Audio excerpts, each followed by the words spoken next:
Missing the light at the end of the tunnel, where the originals' ending doesn't work. By Analyze. The originals has been over for quite some time at this point, and many people were not entirely satisfied with the ending.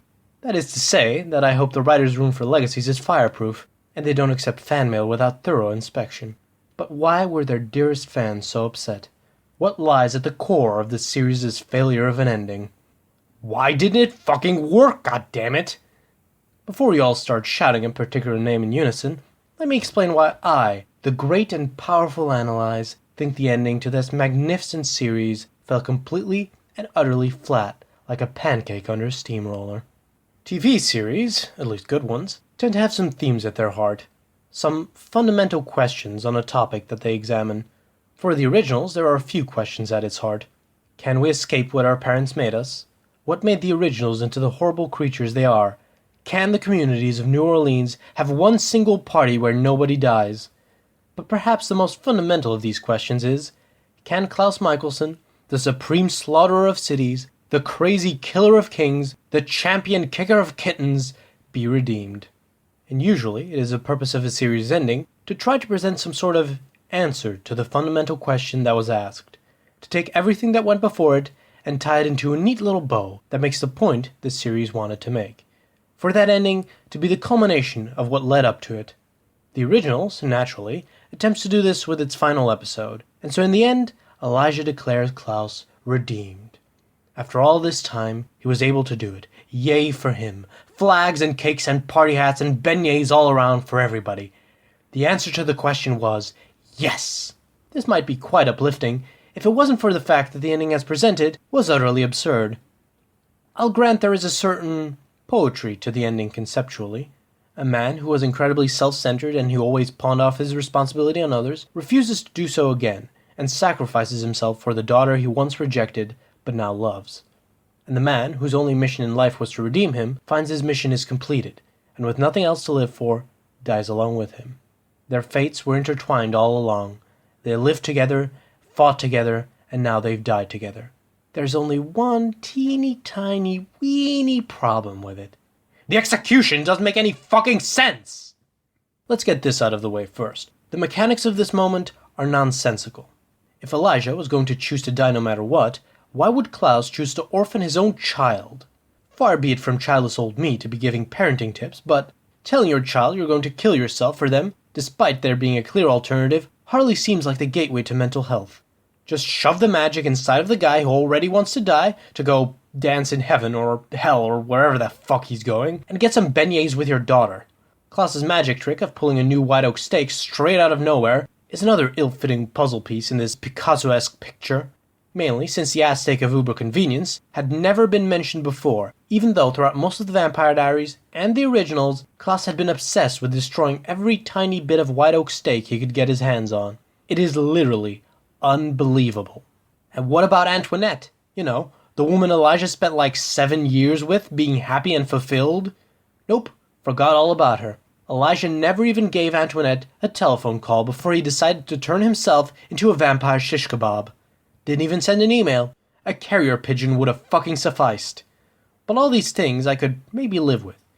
Mayhaps I could even look the other way if it wasn't for the other 12 episodes of the season, because the arc that came before this feel-good ending means it made no sense whatsoever. From the very start, Season 5 focuses, more than anything, on Klaus's regression, and how the relationship between him and Hope is fundamentally toxic. The season starts with Klaus eating some doorman's heart in front of a crowd of innocent people, for God's sakes.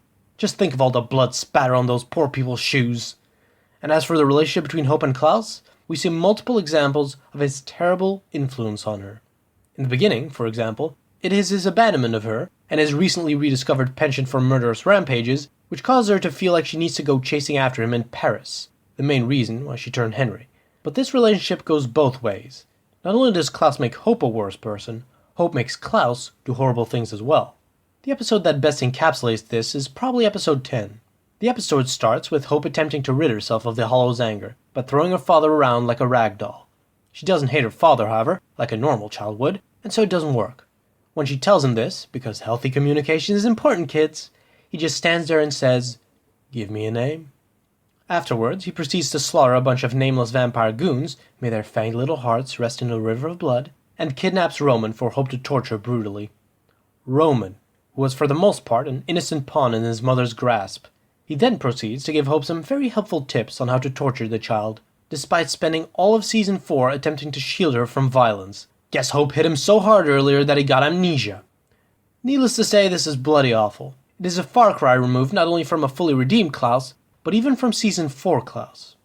Klaus has always been pretty brutal, even as he was becoming a better person. But in the previous season, at least we saw him slowly start to try to avoid killing people, particularly innocent people, as much as he could.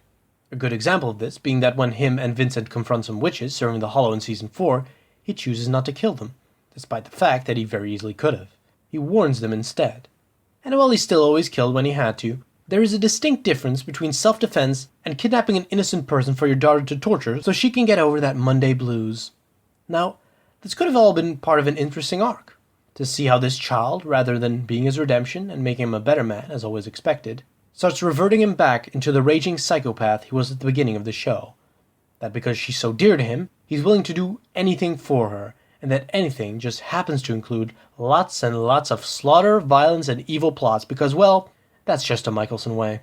That constantly worrying about her safety and her constant attempt to get out from under his control and solve problems herself, as she did when running away with Roman, returns the paranoia that had been quieting down just mildly throughout the seasons.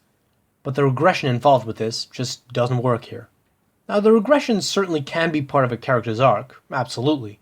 People in real life don't generally follow a straight path to self-betterment, after all. There will always be ups and downs. This is realistic, and in a show about redemption, it makes sense that this would be shown. But while such an arc is potentially interesting, this was not the season for it.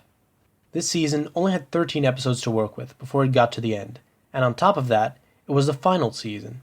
The final season of a show built entirely around the question, can Klaus be redeemed? As such, this was a question that the ending had to address, and in order to avoid being a big old downer ending that makes the rest of the show feel unearned, they needed that answer to be yes. And this simply doesn't work when his arc, throughout the rest of the season, before the ending arrives, has been one of regression, or, at best, where he was static. One where his relationship with his daughter, despite also containing some moments of fatherly love, has been absolutely toxic, and coded in violence and death. An arc about him scheming, making enemies, and killing innocents just like old times. I think Elijah said it best in Season 1. This is the world you've created, Niklaus. All of your scheming. The enemies that you have made every single day of your miserable life. What results did you expect? It points out that Klaus's arc wasn't just about him learning to be a better father. It was about him learning to be a better person. To be the kind of person who could create a world that's better for his daughter. That's what its final arc of the series should have been all about. And that's what it needed to be about in order to make the ending, where he's finally redeemed, work. But it wasn't about that. The rest of the season wasn't a build-up that culminated in the ending. As a result, Klaus asking Elijah if he has been redeemed not only falls flat, but becomes a line that is physically painful to hear due to its incredible absurdity. After all, if Ted Bundy got released from prison and then started killing dozens of innocent people for his daughter instead of for his own twisted pleasure, would you really have considered him suddenly a good man?